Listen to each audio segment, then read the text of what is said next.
Today is 47th session and of Manav vyavhar darshan English translation. Spencer has been is reading the session from the point is reading the this section from the point where he had left last. So so this is an kind of a concluding chapter. So we were actually just now discussing with Spencer whether to do the full chapter where we have all the 122 conducts also described, or we stop at the point where the uh, 122 conducts are there, because there's not much detail of that over here. It's only definitions that are actually provided here.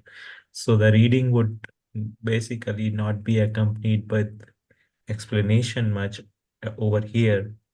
So it would better be covered with when we do the Manovigyan book. So we basically decided that okay, we will skip that part, and so we'll see how it goes, whether we finish the chapter today or we take one more session to actually complete it. So that having said that, so here's Spencer. Please come and lead us through this session. Okay, thank you very much for the introduction, setting the framework here. So yeah, okay, let's begin. So once again, I will just give my disclaimer that this is my understanding is not complete. I am very much a student, and so please leave room for my error, mistake, misunderstanding, delusion. All of that surely is there here and there, but I hope that some parts I can communicate properly. And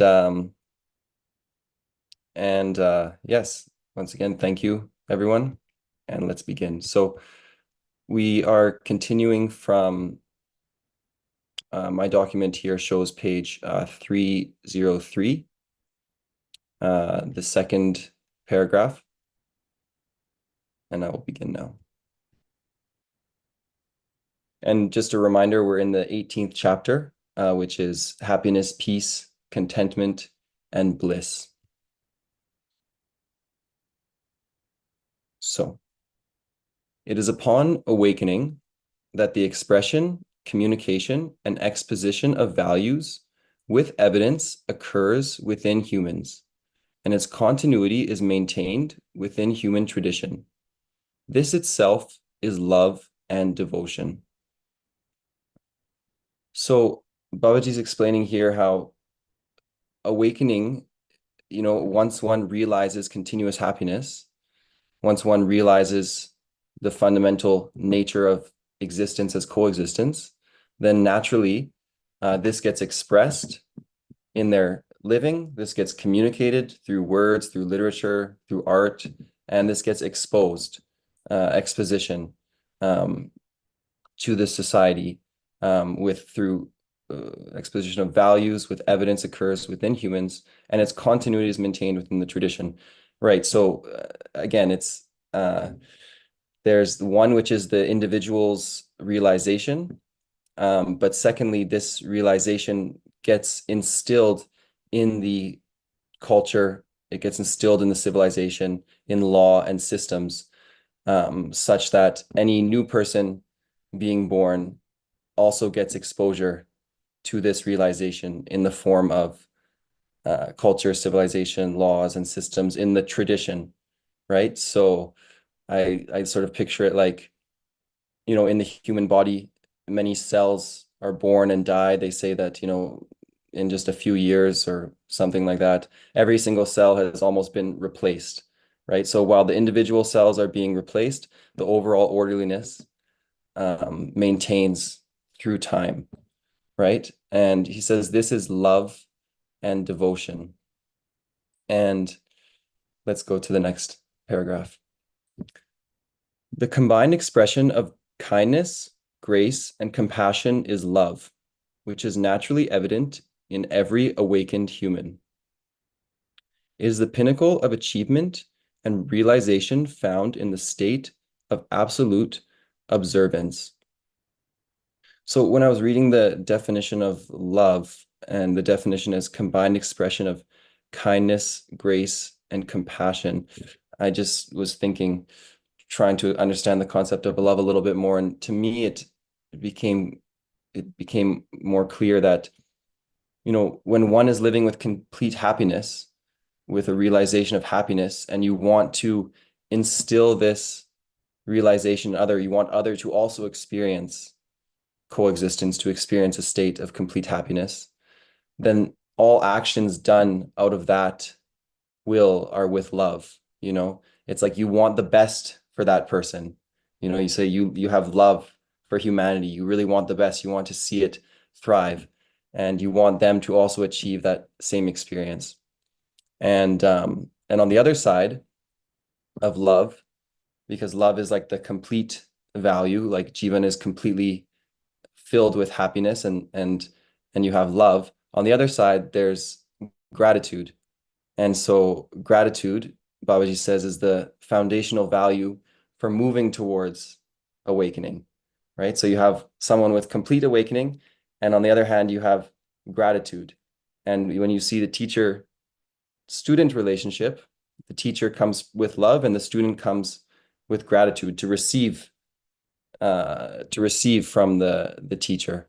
And gratitude is acceptance for help received, for moving towards awakening.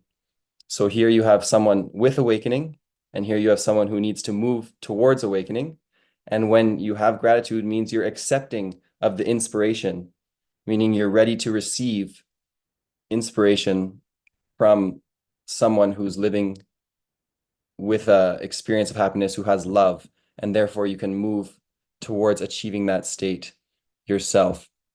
And I know this is a tangent, and I know I'm just on the second paragraph, so you might be wondering how long this is going to take. But one thing that kind of clicked for me when I was reading gratitude, and I thought I will share that, is that previously I had this idea that gratitude is something sort of in the past, like you're thankful for the help you have received, so it's like, okay, remember, who's helped you, and in this recollection, then you can feel a sense of gratitude. But I thought, maybe gratitude is more really, it should be in the present. Ultimately, everything is in the present. And I can see, gratitude should not just be acceptance, like accepting something that happened in the past, but like a present ability to accept. Meaning when I'm listening to someone, you can listen with acceptance or you can listen without acceptance. And I thought it's kind of like on the Apple products, on the iPhone and the Mac, there's a feature which is called AirDrop. And AirDrop just allows you to send documents directly back and forth. But you can only receive the documents if you turn your AirDrop on, if you turn your settings to receive. And once you've turned your AirDrop settings for receive, then the documents can be sent. If you don't have it on receive, if you don't have gratitude, if you have ingratitude, meaning you're not accepting the help that's around you, then you will not move forward. So I just thought that was nice. We'll go next paragraph. Buddhi, chit, vritti, and man are affected from inundation as effect and flow, attained by realization in omnipresence. This inundation is referred to as bliss at the level of buddhi, contentment at the level of chit, peace at the level of vritti, and happiness at the level of man. This realization itself is the highest achievement in Jivan. So again, as I've said previously, upon realization of coexistence, of happiness, all the activities are completely inundated. Atma is the mediative activity, and upon realization, all other activities become fully influenced, become fully affected from this mediative activity.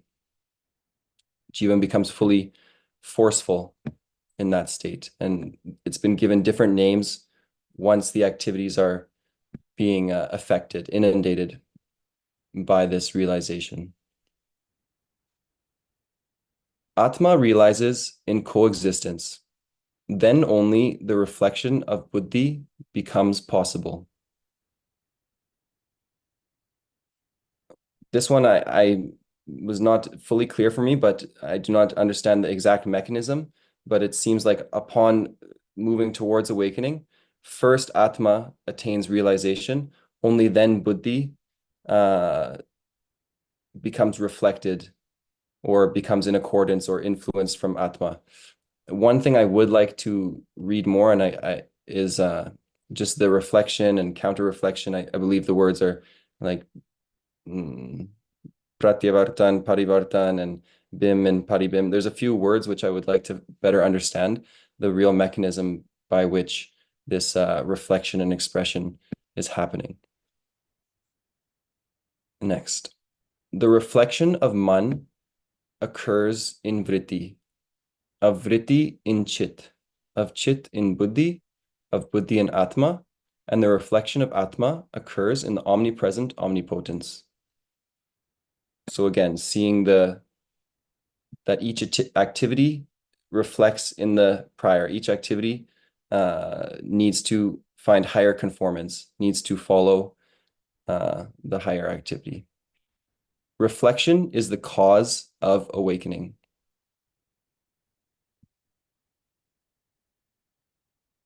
Yes, so that's very important because in this chapter and what I'm going to read coming up, it really, for me, shows that there's two directions. One is outward expression, one is inward reflection. And when man is only focused on the body, on the outside world, and on seeking refuge in the body and happiness therein,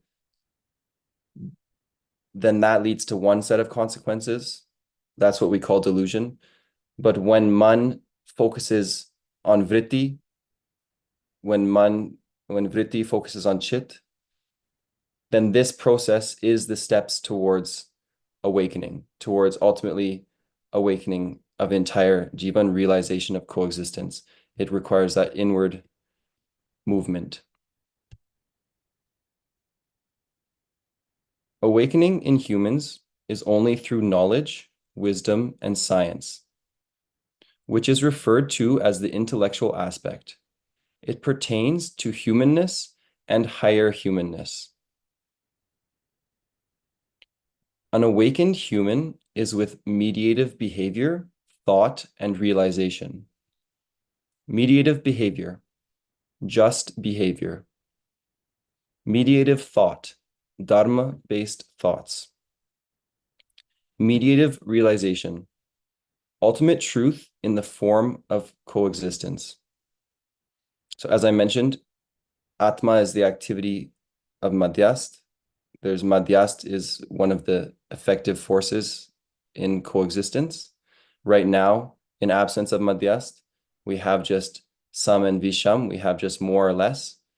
And this more or less creates lots of friction within us, creates lots of restfulness, creates lots of disturbance. All the inner activities of anger and lust and malice, all these not activities, but these experiences that we have, the delusion in Jivan is just a result of this Saman Visham, chasing after this, being repulsed by this, being attracted towards this, and it's not maintained with Madhyast. Madhyast is what maintains the appropriate distancing and the continuity and the harmony within Jivan. And so this Madhyast gets expressed differently in behavior. It's just behavior. It allows you to recognize your relationships, fulfill the values properly. In thought, it's dharma-based thoughts.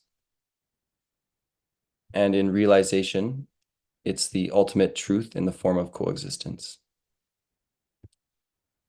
So just behavior itself is humane behavior. Humane behavior means conflictlessness towards behavior towards humanness. Understanding it and imparting it its understanding is essential from the perspective of indivisible human society. Study and education are necessary for this.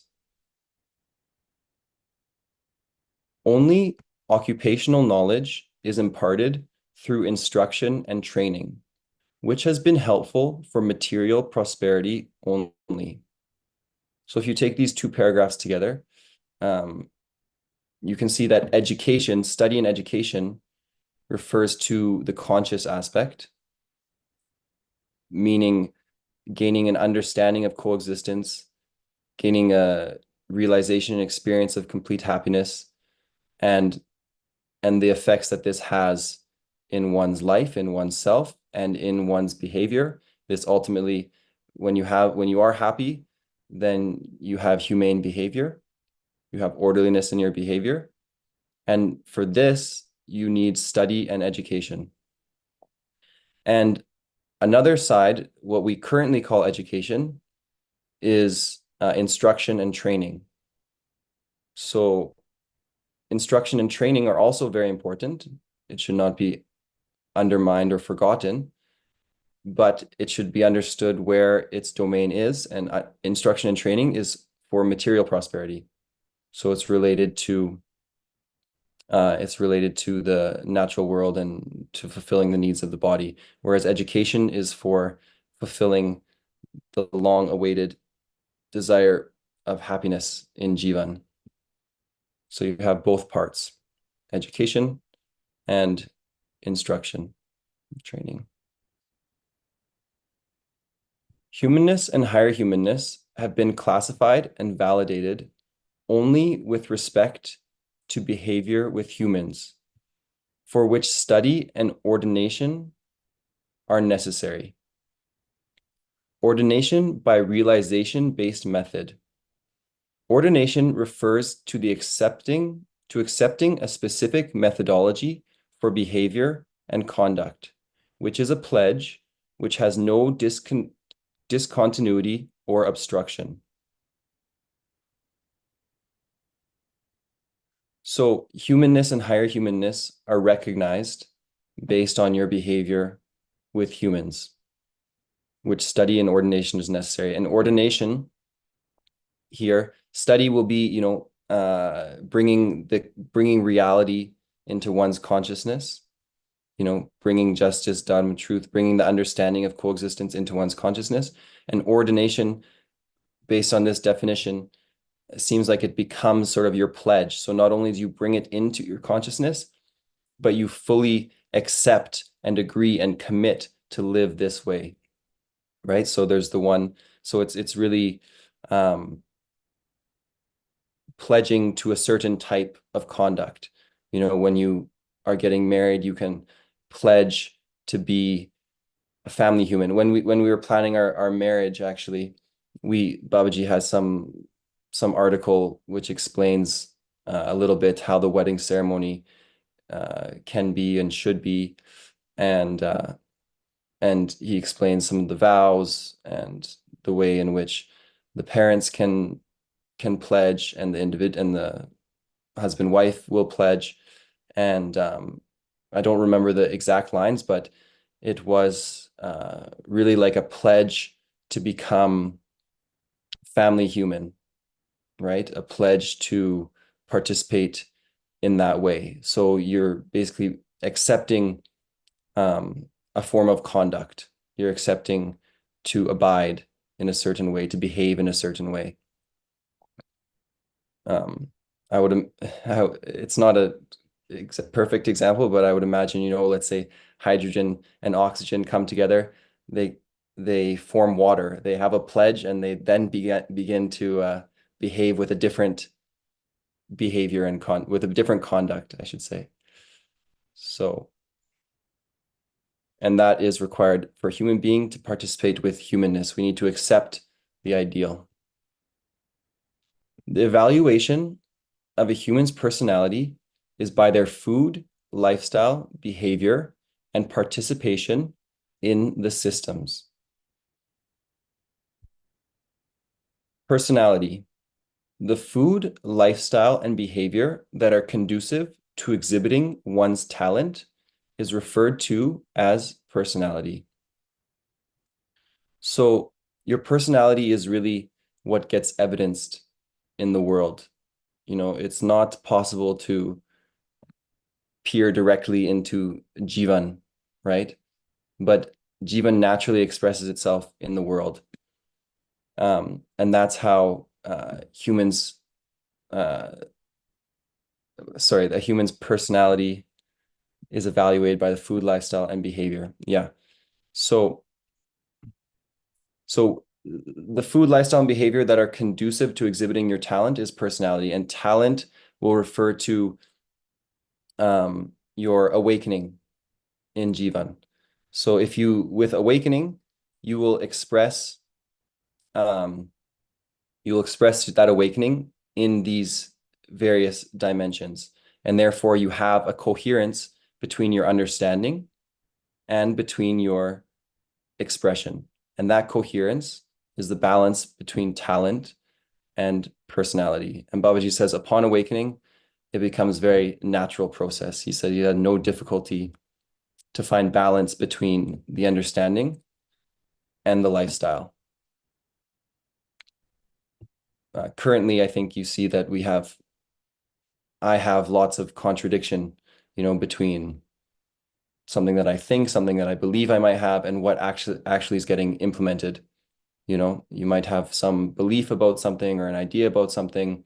But when it comes to living, there's some sort of discord, and this leads to friction.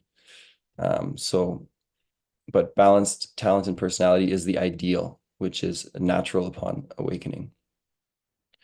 The comparative study of behavior is through differentiation of ideal and non-ideal, upliftment and downfall, development and decline, appropriate, inappropriate, profit and loss, justice and injustice, virtue and sin, lawful and unlawful, duty and non-duty, resolution and problem, necessary and unnecessary.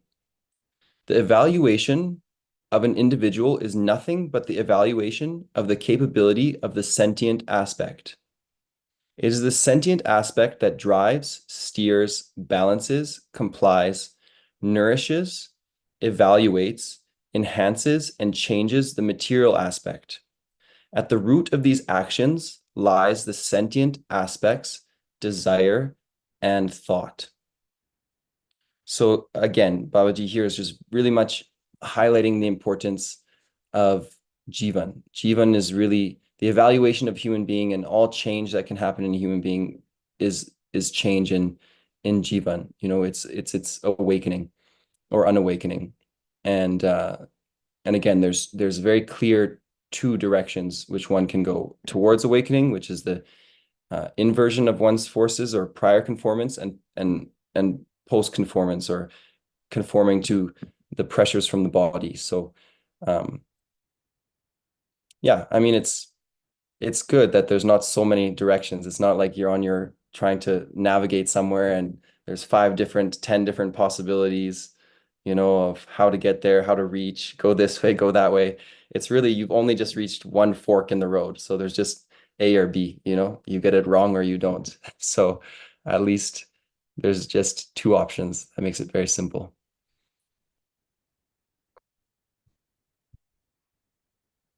Okay, so the ideal. The attainment of humanness and higher humanness according to purposeful and meaningful desire. Resolution, prosperity, fearlessness, and coexistence according to knowledge, wisdom, and science. And non-ideal. The result contrary to purposeful and meaningful desire. So again, ideal is what we want to attain. When you have desire is filled with purpose and meaningfulness, leading to resolution, prosperity, fearlessness, coexistence. This is the ideal. And anything contrary to this will be non-ideal. It's not where we want to go. Upliftment. And now all these definitions are pretty much just showing these two directions, the two movements in comparison. upliftment, movement towards humanness. Downfall, movement towards inhumanness. Decline, change of state from higher value to lower value. Development, change of state from lower value to higher value.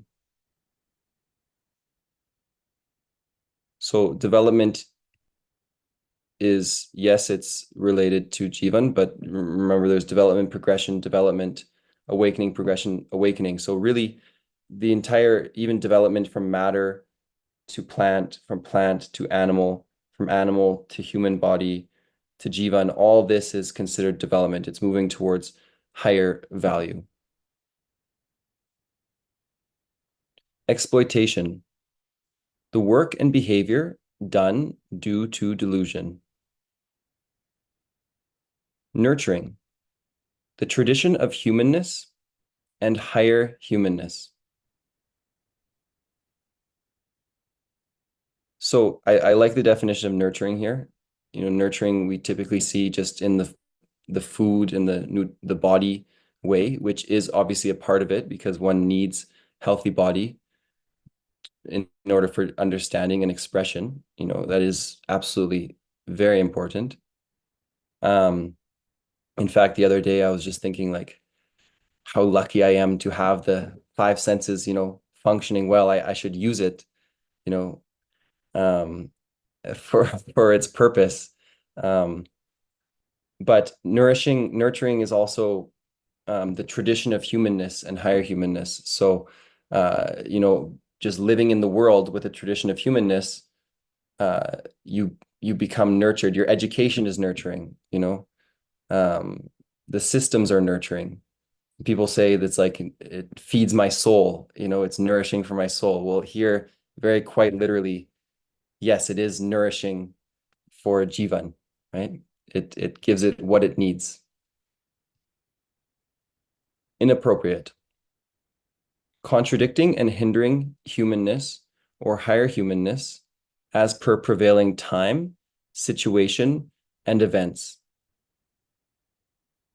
Appropriate, nurturing humanness or higher humanness as per prevailing time, situation, and events. So I think when there's either a hindering or nurturing in the context of some time, situation, events, this is when it becomes inappropriate. Even today we use these words appropriate or inappropriate based on some situation, right? So it's always appropriate, really. Now that I think about it, I don't know that there's a time when awakening is not appropriate. So it seems like everything contrary to this will always forever be inappropriate. Profit, getting more goods and services in exchange of less goods and services. Loss, getting less goods and services in exchange for more goods and services. So here is one example where it's not showing the opposites, because profit and loss are really two sides of the same coin. Like they come together hand in hand. If one has profit, then one certainly has loss, right? So one is not good and one is not bad. Both are bad. They need to be replaced with prosperity or exchange free from profit and loss. Justice, the activities and behavior for nurturing humanness, recognizing relationships, fulfilling values, evaluating, and achieving mutual satisfaction is justice. Injustice, the activities and behavior contrary to inhumanness and aimed at exploitation stemming from inhumanness is injustice. So it's interesting for me that it's justice is activities and behavior for nurturing humanness. So upon experience of happiness, upon awakening of Jivan, one will recognize relationships with other humans. Upon recognizing these relationships with understanding, values naturally emerge, values naturally flow. This achieves, again, this achieves the mutual satisfaction. And this in turn, again, nurtures humanness. So I need to actually think about that a little bit more. Let's keep going. Virtue, behavior of humanness and higher humanness. Sin, inhumane behavior. Lawful, policies, work, and behavior that nurture and protect sociality, humanness, an indivisible society, universal system. Unlawful, policies that are exploitative of sociality and inhumane work and behavior. All work, behavior, and thought due to animal consciousness.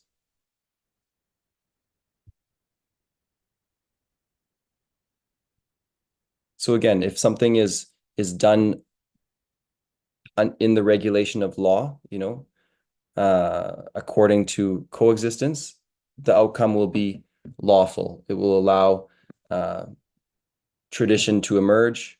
It will allow humanness to flourish. And anything contrary to this, due to narrow thinking, due to delusion, is unlawful. Right now, we have laws and regulations that are just made up due to delusion, right? So it's all based on trying to solve one crime with another crime. If you kill, I will kill you. If you hurt someone, I'll put you in a small metal cage. If you steal, I'm going to steal something from you. So all the laws that we currently have cannot be recognized as being lawful. They've emerged due to our current level of consciousness. Lawful will be all those policies and behavior which lead to undivided society, right? Everything which leads to undivided society and universal orderliness will be considered as lawful, not the current books and books and books that we have filled with different rules. Even by following these, it has not led us to where we would like to reach. Duty, the behavior for fulfilling the hopes and expectations of humanness inherent in relationships and associations at all levels, recognizing relationships and fulfilling values.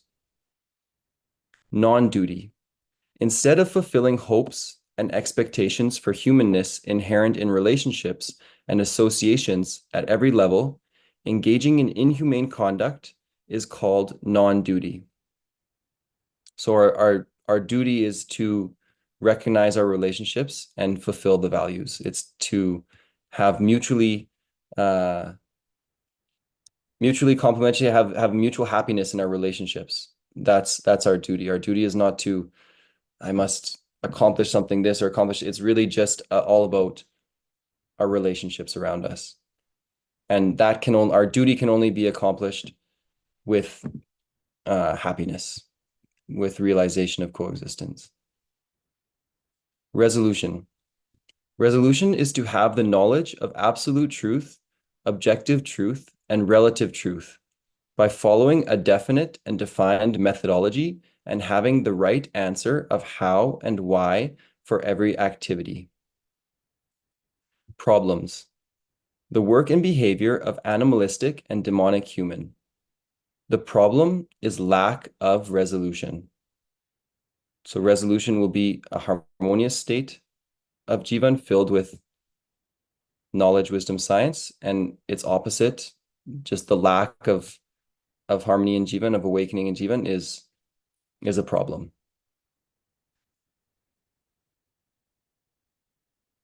Progress necessary.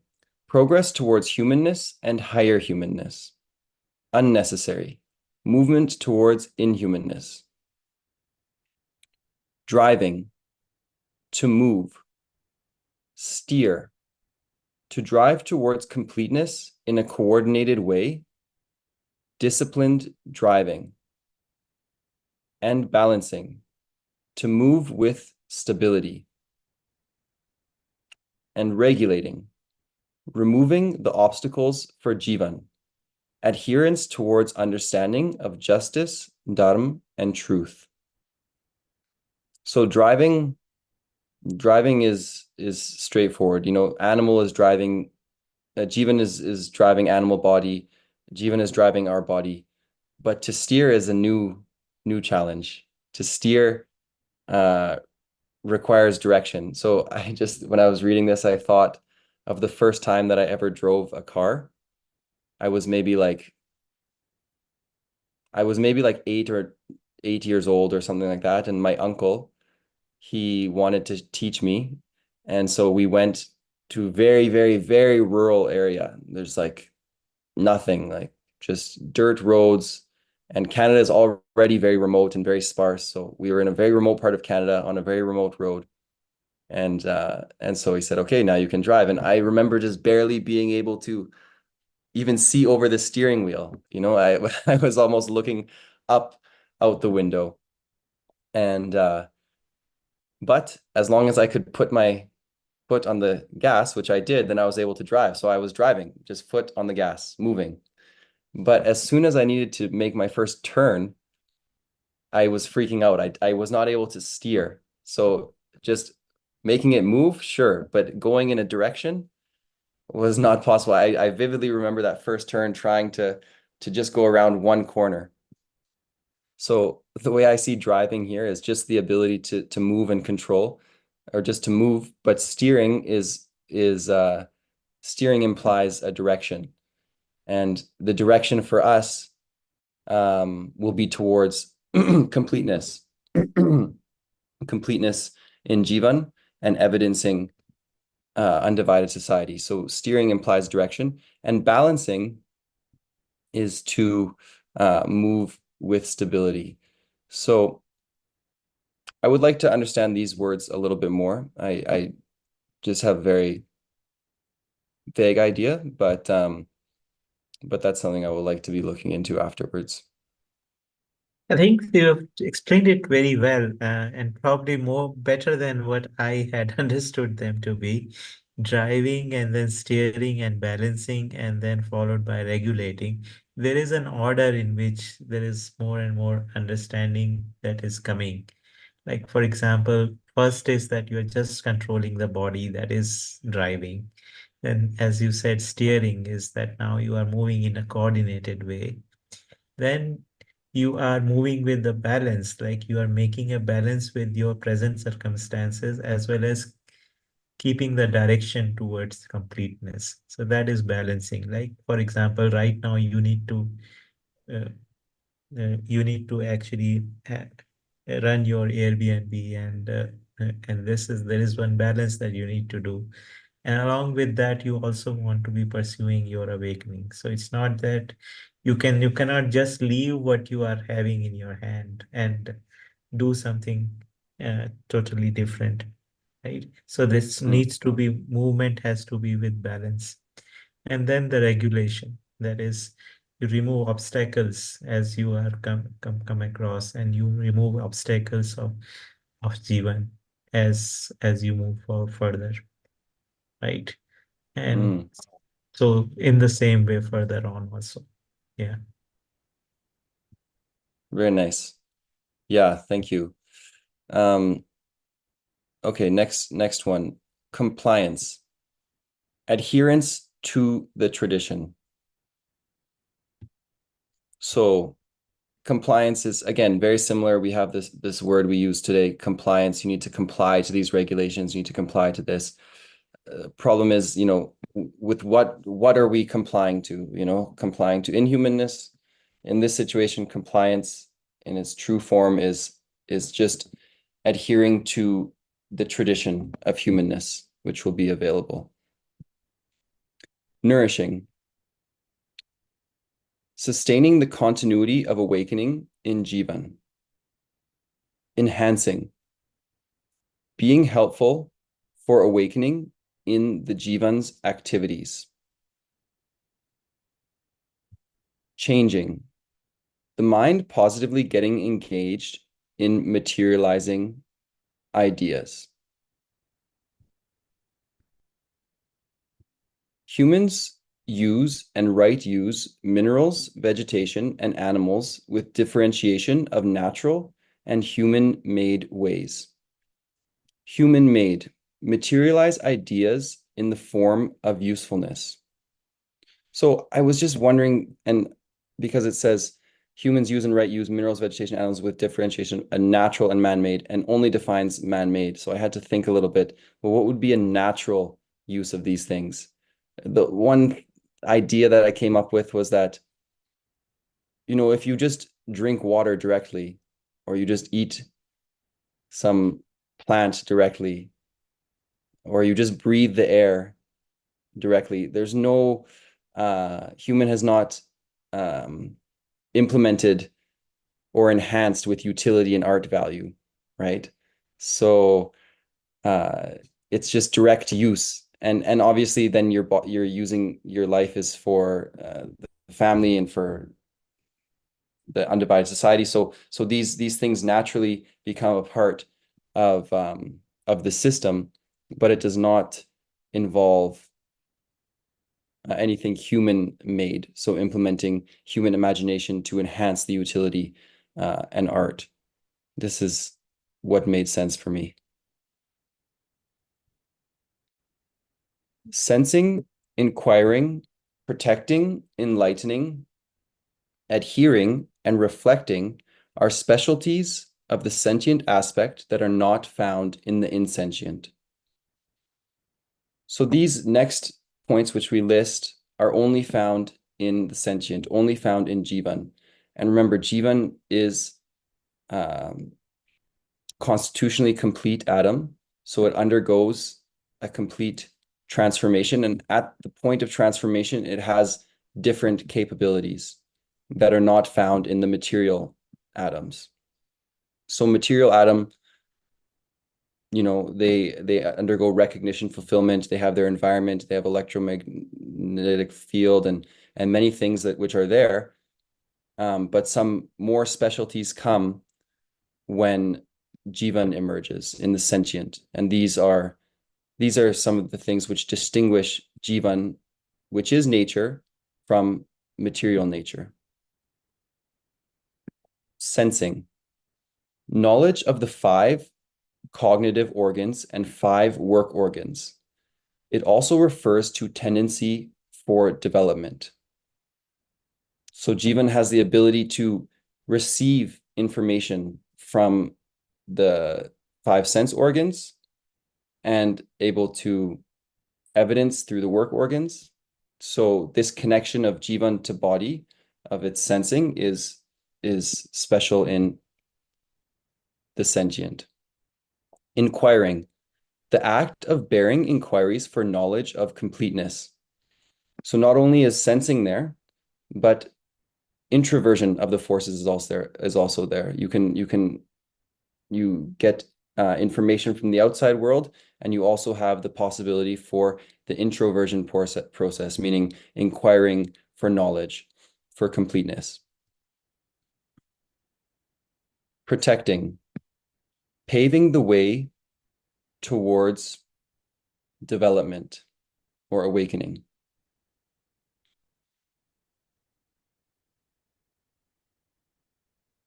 So I imagine when I see this, I imagine not only can one become awakened themselves, not only can one experience absolute bliss, but you can also provide the path for others to also achieve this.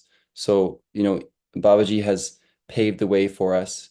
He's provided education, he's related, he's shared, he's communicated, he's written these books, he's established various centers and educational resources, all to help us move towards awakening. So this is another possibility of the sentient. Enlightening, imparting knowledge and understanding of reality. Again, not only does Jivan attain experience, but also can impart on other. Adhering, the act of following the received signals towards refinement and completeness. And reflection, movement of awakening. So when I read all of these together, really I see the specialty of Jivan is to have that introspective process, to attain experience and realization of coexistence, and to then reflect that into the world and for completeness. Once experience is obtained of coexistence, then human beings manifest coexistence on the earth as well. And so that's the specialty of Jivan. Humans are perceived in the form of animalistic human, demonic human, humane human, deific human, and divine human, according to the awakening progression and awakening. The tradition of awakening is in the form of humane human, deific human, and divine human. The sanskar in sentient aspect manifests as culture and civilization in humans, as a combined form of jivan and body. This becomes evident in human tradition. Culture, the work and behavior towards completeness, the acts towards activity completeness and conduct completeness, the acts towards indivisible society, the expression, communication, and exposition by awakened individuals towards the undivided society and universal system. So when I thought about this, I thought that, yes, so upon awakening, let's say Jivan attains understanding of coexistence. Entire Jivan is filled with this knowledge, happiness, peace, contentment, bliss. It's completely filled. This Jivan being filled with knowledge, Jivan being filled with the experience of happiness, with the effect of madhyast and coexistence, Jivan being filled in this way is sanskar. So all the acceptances that Jivan has towards the reality as a result of realization is sanskar. Now, anything that an awakened human, a human with sanskar does, absolutely anything will be an expression of this, of coexistence. And everything that human being does, therefore, is cultural. So any expression by awakened human being is a cultural expression, and it can be helpful to see there's a distinction, maybe natural and cultural. Natural would be the other three orders. You have matter, plant, and animal, and they have a natural expression. That's what we call today as nature, and it has its own orderliness, its own participation. But human being with orderliness, all their expressions are a cultural expression for completeness. So the other thing is completeness. I was thinking, what is completeness? How can I better understand completeness? And so one is completeness in Jivan, completeness in life, which is the complete experience of happiness, peace, contentment, bliss. This is Jivan becomes complete. We have a dharam of happiness. We're seeking in every single action, fulfillment, happiness. And so attaining that natural expectation of happiness that we have, that is completeness for Jivan. And completeness in the world is when this happiness prevails on the earth, when we attain heaven on earth. So when we have orderliness and systems, which is just the expression of that happiness within the Jivan on the earth. So it's like I thought, and this is not just and it's completeness in the sense that this is the entire manifestation of existence. This is the full range and scope of where existence is moving. It's the true destiny. So like right now where we stand, it's like the earth is not complete, our awakening is not complete. It's like we've watched a movie 90% of the way, sure, many things have happened to reach this point, but you would not say the movie is complete until you watch it to the end and come to its final conclusion, right? And that's where we stand today on this earth. So much has been accomplished, you know, but we still need to finish the movie to say that it's been complete, and that will be in the form of undivided society, universal orderliness. Or it's like you build a house, you do so much effort to build the house, but you do not put the roof on it. You will not say that your house is complete. There's something more which is to be accomplished. There's something more which is to be achieved there. And if you don't actually put the roof on the house, then it's going to crumble. So also completion is necessary. If we don't complete our awakening and evidence, there's a possibility of human beings not continuing to exist on this earth as well. So finishing it to completeness is the task. It is necessary. And upon awakening, any expression towards this completeness, towards undivided society, is cultural.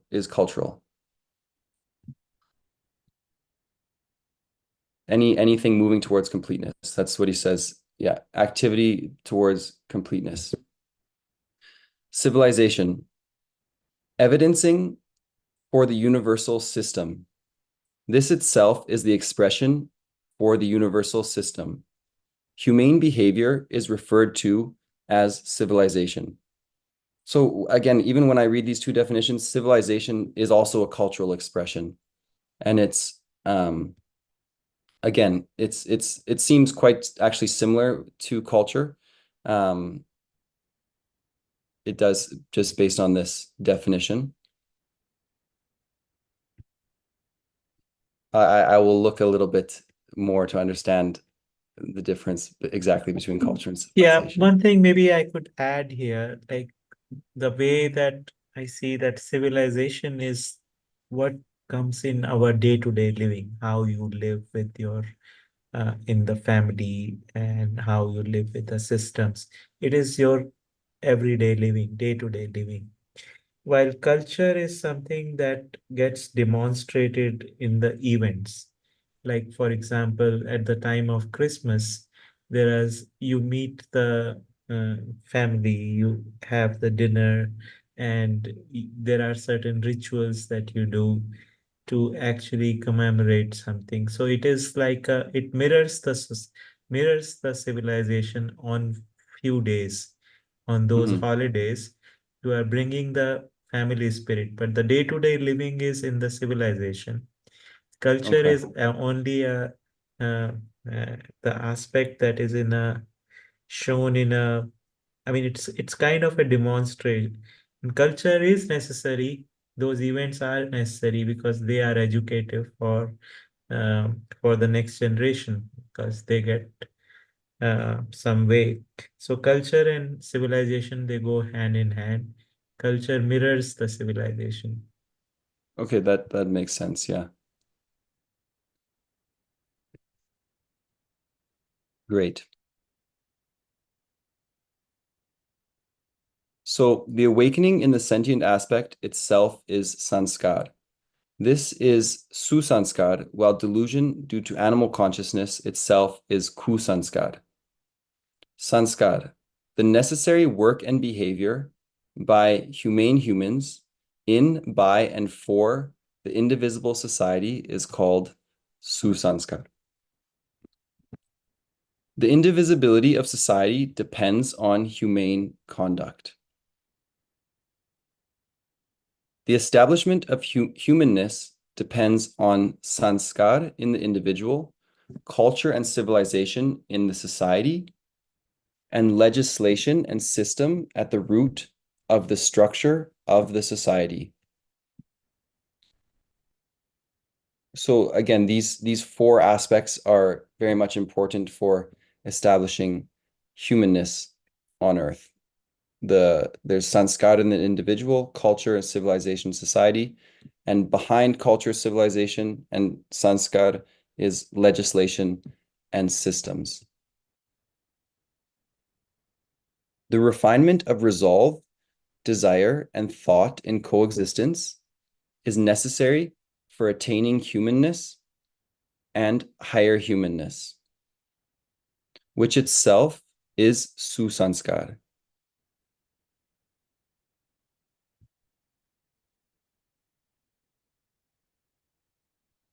The environment and study are the main causes and assistants for susanskar.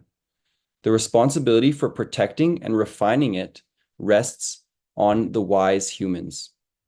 The inspiration of just behavior and the indivisible society are helpful in the growth of susanskar. So again, susanskar is that acceptance in jivan, is the realization of happiness in jivan. And in order to move towards that, environment and study are the main causes, the main things which are helpful. And in order to ensure and protect this, wise human beings establish, have just behavior and undivisible society, and this is all helpful. So this process becomes natural by living in such a world. The endeavor to make the aspects of just behavior, resolved thoughts, and truth-based realization understandable, knowable, and practicable through language is undertaken by realized humans or humans with natural tendency. Effortlessness. The cohesiveness of behavior, thought, and realization itself is effortlessness. Natural tendency. The tendency of wise humans with effortlessness is referred to as natural tendency. So I could not make the distinction between realized human and human with natural tendency, because it seems like for a human with natural tendency, you're also wise and you have cohesiveness in thought, behavior, and realization, which sort of implies realization. So I don't know if anyone wants to chime in on that point, but it's just that was not clear. But what overall is clear is that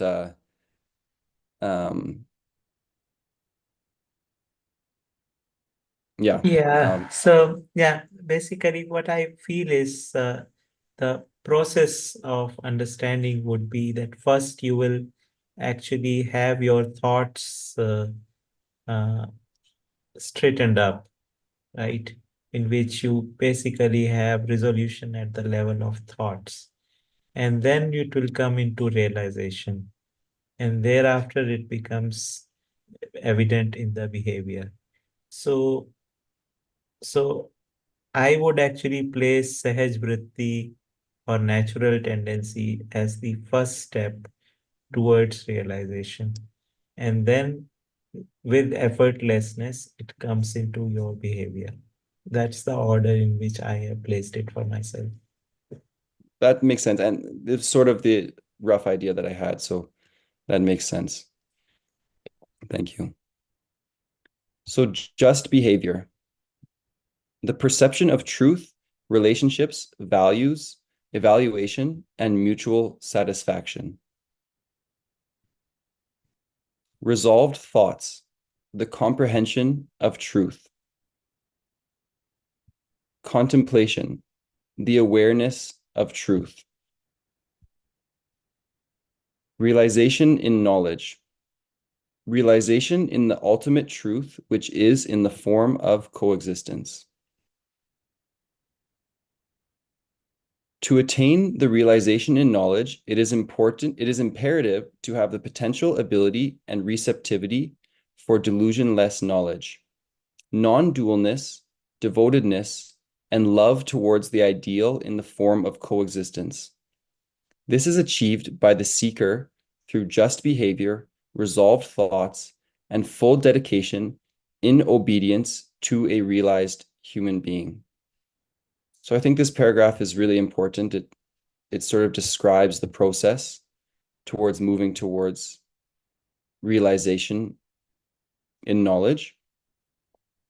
Um, like as you just said, you slowly adopt the behavior, bring in the thoughts, with a full dedication for realized human to realized human being. So you're really trying to adopt the ideal being a realized human being. You're trying to adopt the ideal into your life. You're trying to emulate and follow and become like um, a realized human being. And through this process, uh, then then non-delusion is achieved. So, delusionless knowledge, knowing, understanding, and imparting the understanding of realities the way they are. Non-dualness, continuity of delusionless knowledge. So, I'm not sure if this is the same word used in Hindi, like non-duality, but I think, when I say non-duality in English, previously the meaning was, there's only one reality, which is God, which is omnipresent, and non-duality would refer to that being the ultimate truth, and you immerse yourself with this God, and ultimately even the sense of self disappears. So there's no two things, there's only one thing. So that's why it's non-dual.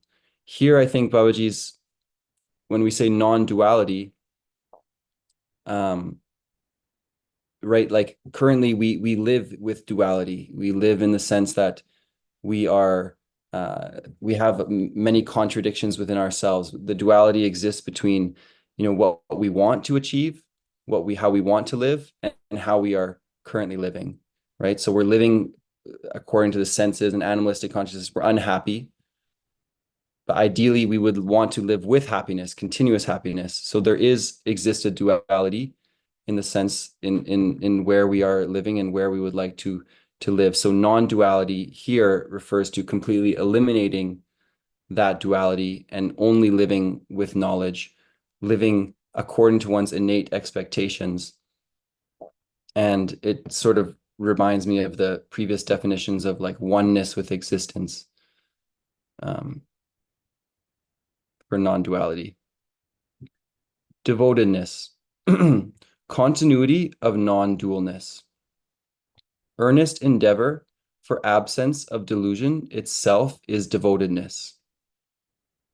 So one can be devoted towards attaining happiness, and then there's also a continuity of it. Devoted has both sides.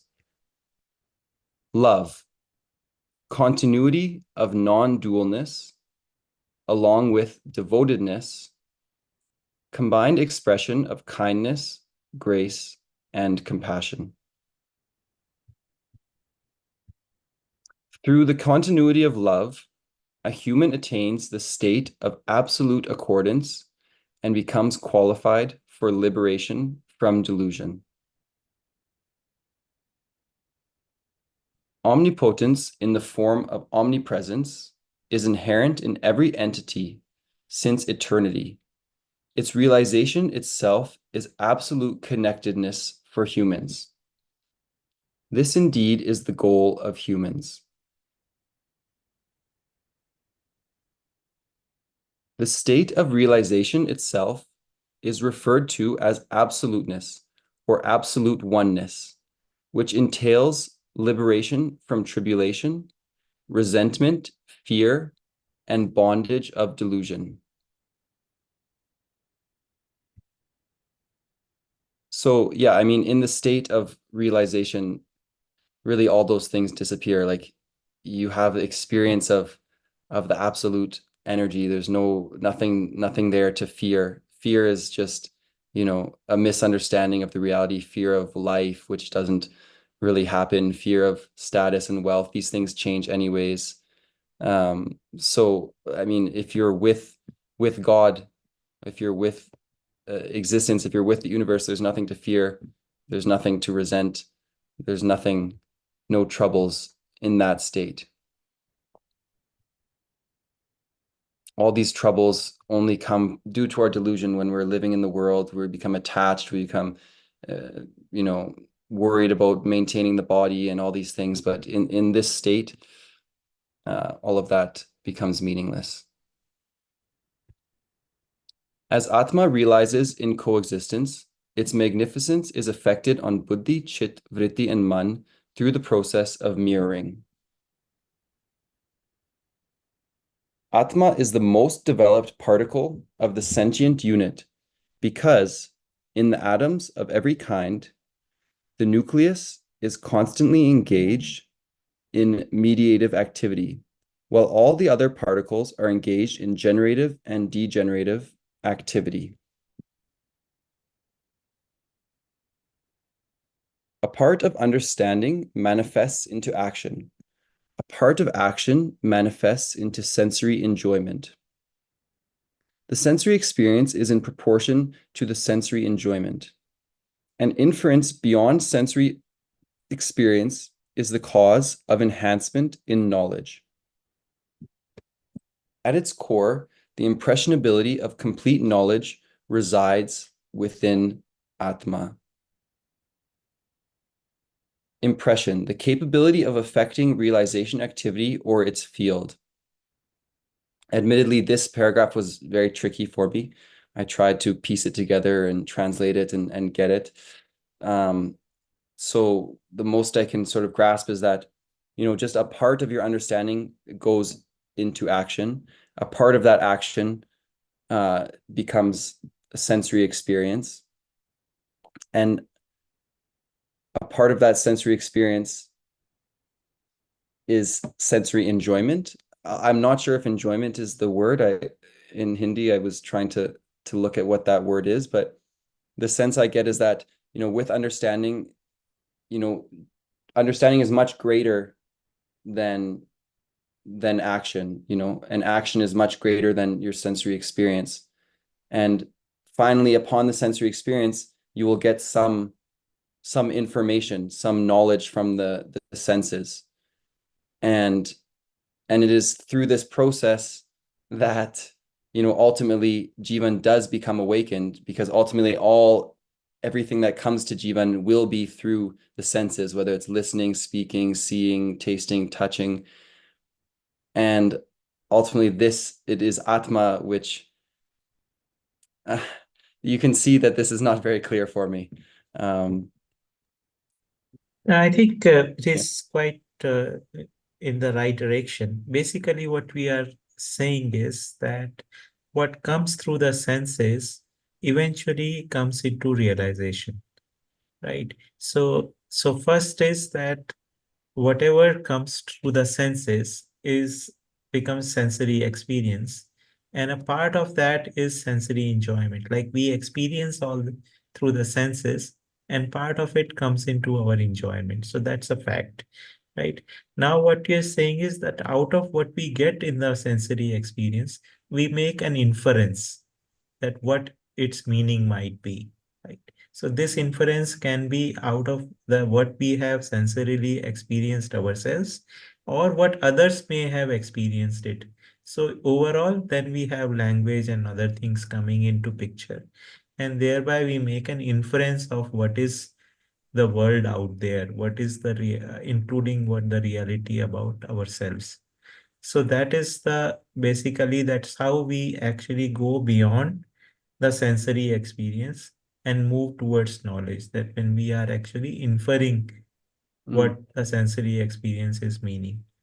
And Okay. thereafter, basically, once the inference becomes mature and about aligns with the reality, that is when Atma actually realizes in the coexistence. So that is basically is the completeness of uh, Jivan becoming aligned with the reality. So Mm. that's all is being said here. Okay, very well. Okay, that's great. Thank you. Makes sense. Okay. Ignorance laziness, over expectation, outrage, agitation, temptation, poverty, and disease are the only causes of unhappiness. Delusion is at the root of all unhappiness. So again, these have been defined elsewhere, and one can go and look. The things that stood out to me when I was looking into this is that ignorance, laziness, over expectation, outrage, agitation, temptation, these are all problems within Jivan,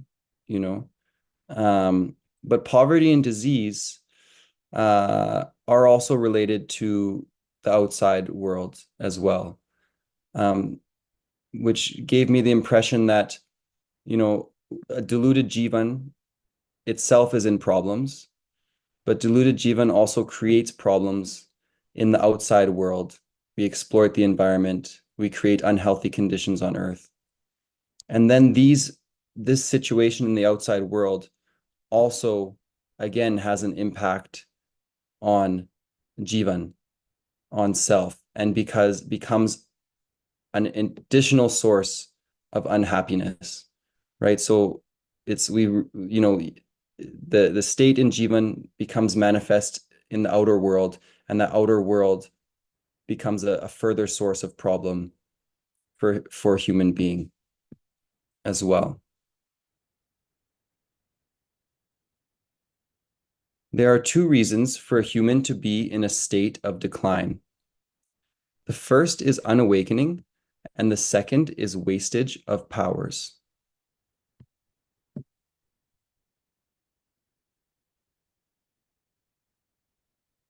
So again, I did mention wastage in the previous time I was sharing, but wastage is when you use the higher power to fulfill the lower needs. So when desire is just being utilized to fulfill the basic needs of the body and try to attain happiness that way, this is a waste of desire, because desire has a potential for much, much greater. Desire should be utilized, put forward for understanding, and understanding for realization. One significant objective and program of sociality is to awaken the unawakened.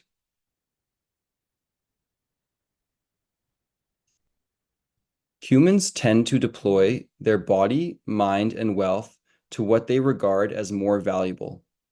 This valuation activity happens based on one's status with respect to awakening. Delusion, discerning, and delusionless. Deluded humans regard fulfillment of the four instincts as the most valuable, whereas some wise ones, discerning humans, regard the pursuit of the three righteous desires as the most valuable. Delusionless humans regard liberation from delusion as the most valuable. Based on their evaluation only, humans at different statuses of awakening deploy all their means. So I think Babaji is just highlighting here how, we pursue whatever appears to be the most important, to be the most valuable for us. In delusion, the body and the sensory experience appears to be the most valuable. So we put our efforts into that. In discerning status, in progress of awakening, prior to realization, we put our efforts for attaining the three motives, three righteous desires, progeny, wealth, and reputation. And that becomes the most valuable. And upon realization, freedom from delusion becomes the most valuable. And Babaji says just at the beginning of that paragraph, the program of sociality is to awaken the unawakened. So really, sociality is to help others to also attain awakening. It's not like just you become satisfied and that's it, Then upon becoming satisfied with love, one helps to awaken others. The elimination of differences in humankind becomes possible only through the policy of just behavior and resolved thoughts.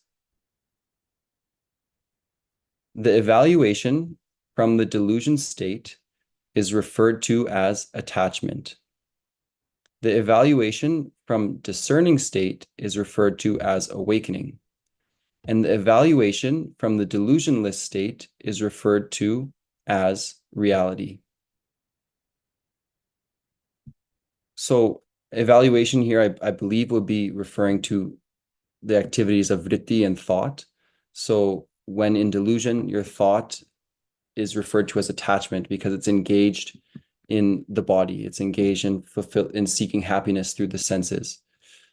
In discerning status, thought begins to evaluate not based on pleasant, unpleasant, healthy, unhealthy, profitable, loss, but begins to evaluate based on justice, injustice, dharma, adharma, and truth, untruth. So this discerning becomes awakening. Jivan is becoming awakened. Its latent potential is being realized. And upon realization of existence, then this thought is referred to as reality. This thought and reality are completely in alignment. The capability of evaluating reality itself is completeness in worldview. Completeness in worldview itself is balance. Complete balance itself is knowledge. Knowledge itself is realization in omnipresence. Realization in omnipresence itself is absence of delusion. And from absence of delusion emerges the evaluation of reality. Just behavior and dharma-based thoughts is the intrinsic nature of such humans. I think I will just finish this page, and I would have liked to complete, but I'm just not sure if it will be possible today. So we'll finish this page. Realization is engaged for understanding, and understanding is engaged for realization. Understanding is engaged for desire, and desire is engaged for understanding. Desire is engaged for action, and action is engaged for desire. Action is engaged for use, and use is engaged for action. Use is engaged for production, and production is engaged for use. So when I read this paragraph, what the sense that I make of it is that, this is really a iterative process of understanding and expression, that it's not just one-sided, it's not just realization flows and that's it, but there is a feedback process, from your action and your desires. You desire something, you act, and ultimately it comes back to reinforce the desire, and so on and so forth. So you attain happiness, you live with happiness, you express happiness. Happiness gets manifest in the world and in your use and your production.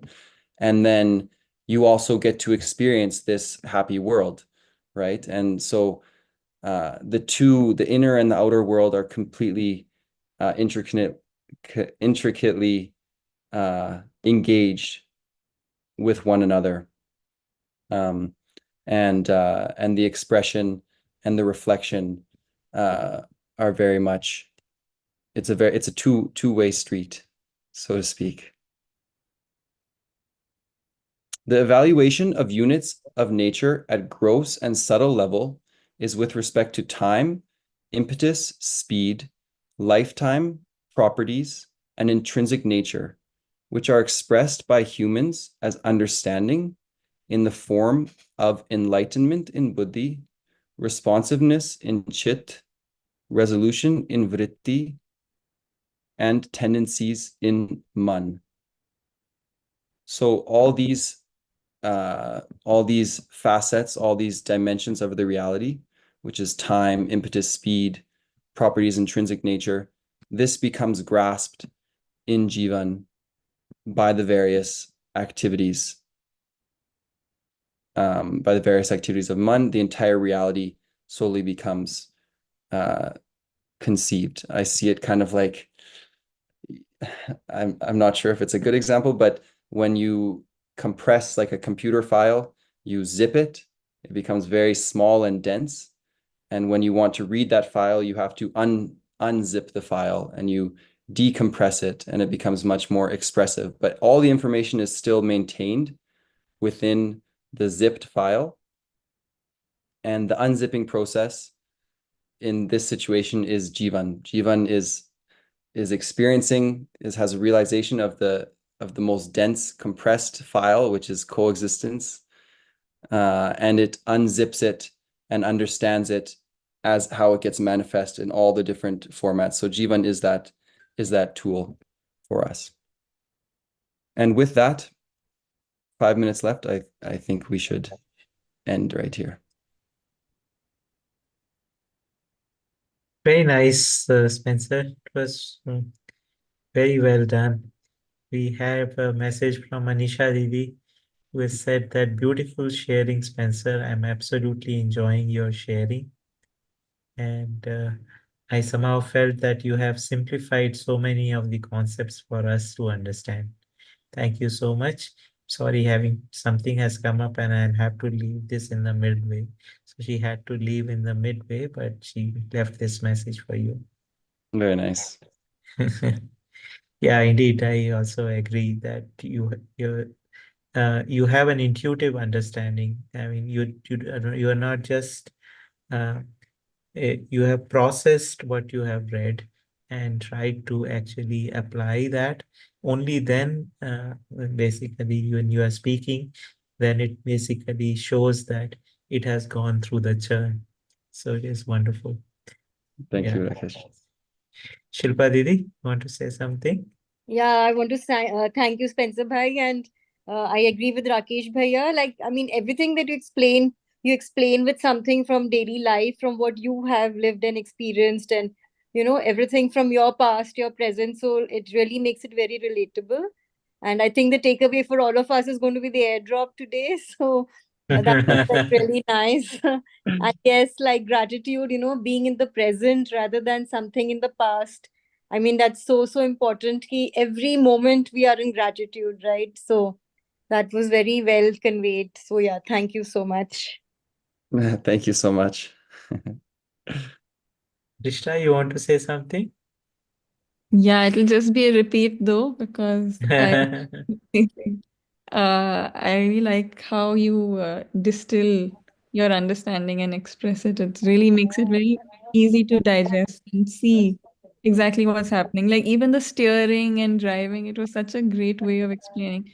And I was just thinking of my experience with the car was not the same. So I was thinking of a bicycle, and then the whole balancing thing also kind of came up. But I thought it was, and also the atoms, the hydrogen and oxygen, and how the ordination, as a comparison to a kind of declaration of sorts of changing one's behaviors, socially.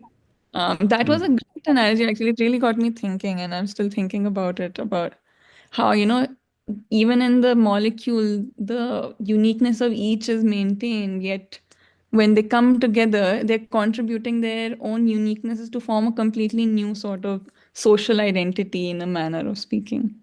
Mm. Um, like all of these are really great ways of approaching this. I found it very interesting. Thanks, Spencer. Oh, thank you so much. So one question, anyone else wants to say something? Sandeep ji, Vijay?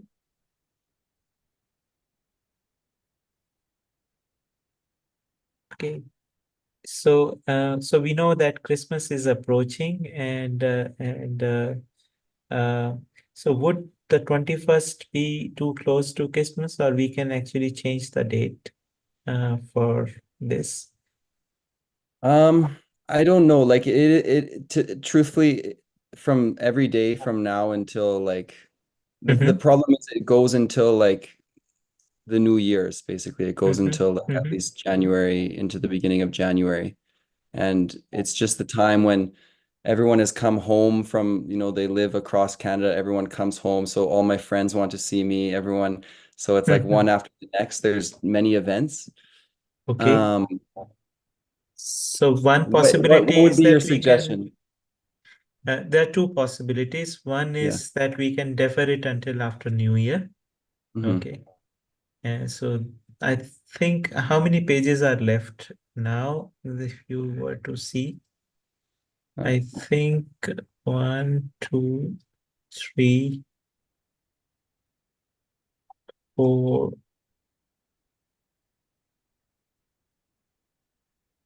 I think there are about See, 5, 6 pages are left, right? yeah, there's around 6 pages.